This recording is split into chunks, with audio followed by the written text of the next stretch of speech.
Il-Prim Ministru mexxej Laburista Roberta Bela ingħata merħba mill-isbaħ f'Ħażebbuġ hekk kif in-nofs ta' nhar ta' filgħodu għattaw maż-Żebbuġin.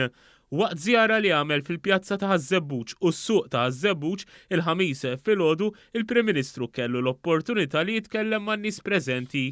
Min-naħa tagħhom dawn urew is-sodisfazzjon tagħhom għal proposti mħabbra sa issa mill-Partit Laburista. Bl-akbar proposti li fuqhom tkellmu n-nies kienu tnaqqis fit-taxxi, iż-żieda fil-pensjonijiet u l-proposta li permezz tagħha se jiġu investiti 700 miljun euro fi spazji miftuħa.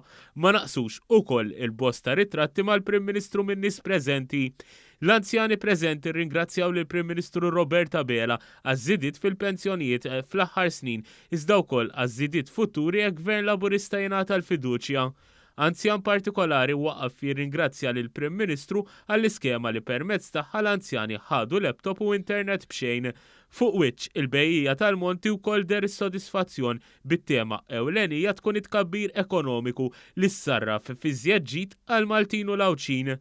Il-messaġġ ewlieni tal-Prim Ministru Roberta Bela kien sabiex kulħadd jipprova jikkonvinċi aktar nies jivvutaw lil Partit Laburista fl-elezzjoni ġenerali tas-26 ta' Marzu biex Malta verament ikollha futur sabiħ.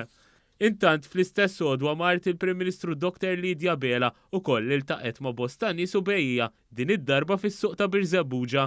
Hawnhekk ukoll inħass sentiment pożittiv għall-investiment li wettaq dan il-Gvern waqt pandemija u dwar dak li qed jiġi propost mill-Partit Laburista jekk jingħata il-fiduċja l-5 snin li ġejjin.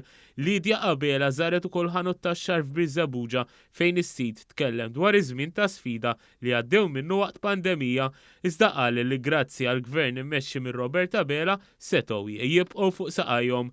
Kemm il-Prim Ministru kif ukoll Dr. Lidja Bela sabu l-ħin biex ipoġġu bil-qiegħda u jieħdu il-kafè man-nies, ġest li ġie apprezzat ħafna minn dawk preżenti.